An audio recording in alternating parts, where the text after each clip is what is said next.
Hi, everyone. Welcome back to our 31-day transitions journey. It's March 9th, 2024. Let me tell you, in February, when I decided that I was going to present this 31-day transitions journey to you, I thought that all of the emotions that I was feeling last year that they were done and over with. And then came another set of emotions, right? So, one of the things that this really solidifies for me is that we will continue to evolve, we will continue to transition and change. But what's critical is how we look at these as opportunities for growth. This week, I had an opportunity to record my audiobook for my book, Grow With Me. And I had a variety of emotions, right? I had a sense of accomplishment, but then I saw some sentences or words in the book that were incorrect. So I was feeling kind of sad about that. And when I got to the last chapter that I was recording, my 12th chapter is called Faith Over Fear. My emotions went to the next level and was like, all right, emotions, get yourself in check. Let's move forward. So let's take a look at our emotions and how they impact us during transition. So let's first talk about emotional responses. I told you about, the emotional responses that I had this week. And when you're ending something, it can really bring forward a variety of emotions: sadness, fear, relief, and joy. The emotions are deeply personal and they vary from one person to the next. Sometimes when I'm overwhelmed, I cry, and other times I just shut down and I stay to myself so I can process what I'm feeling. It's important to recognize and validate your emotions, these feelings, as normal. You're supposed to feel that way, right? It would be different if you had no emotions at all. So it's okay to feel disappointed about something. I remember when I took my ACT exam and my score in math was 14. I was sad about that. I was sad when they told me that, you really are only suited for a liberal arts degree. And I decided that I was not gonna let that test define who I would become.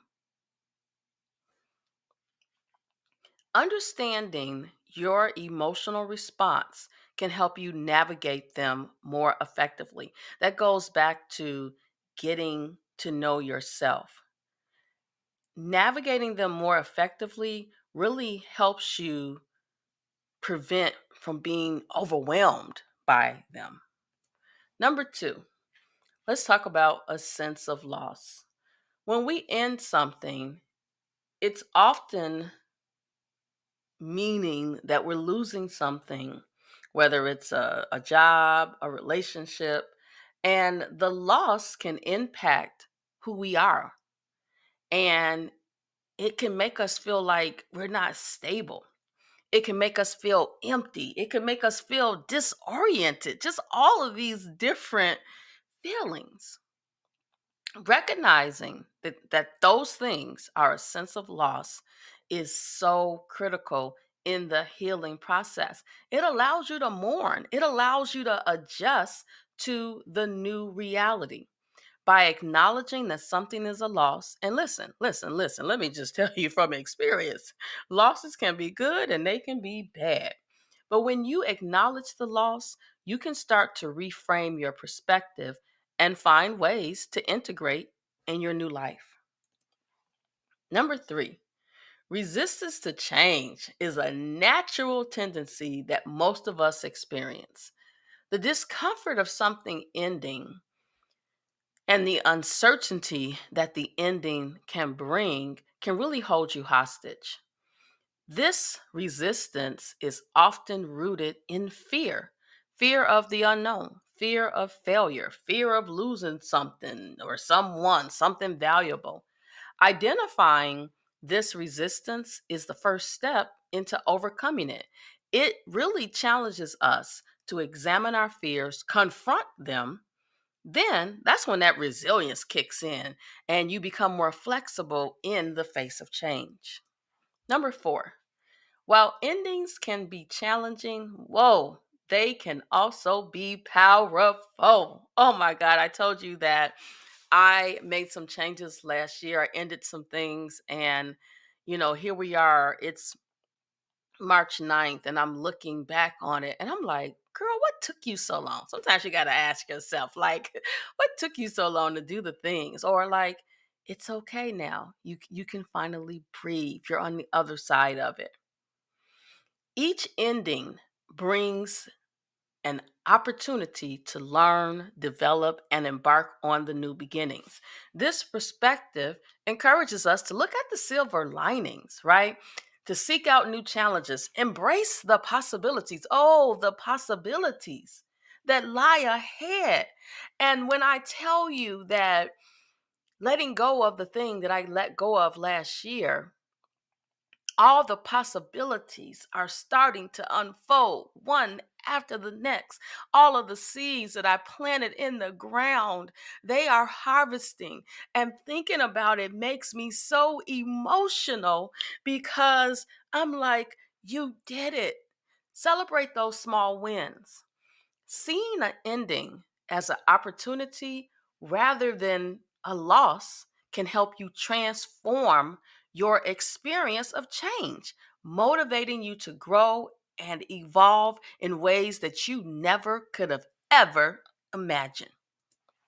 Number five, finally, the need for closure is the fundamental aspect of processing endings. Closure allows you to make peace with your past, understand what happened and why, and to move forward with clarity and purpose. It involves acknowledging the ending. It ended. Okay. Learn from the experience, let go of what we cannot change.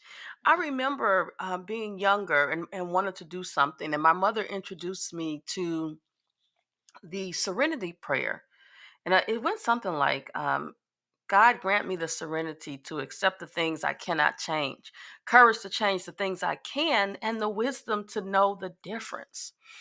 Although closure can be deeply personal, oh my God, it's bringing tears to my eyes. It can be deeply personal and sometimes a lengthy process. It's essential for emotional healing and growth. Guys, in conclusion, endings are an integral part of our experience. Yes, there's going to be the emotions, the challenges, and the opportunities. But if you equip yourself with the tools to navigate these transitions with resilience and grace, oh, the other side is so amazing. Guys, it is my wish that your journey through the endings lead to a meaningful and a fulfilling new chapter in your life. I'm loving my new chapter. I love it so much. I'll see you guys tomorrow.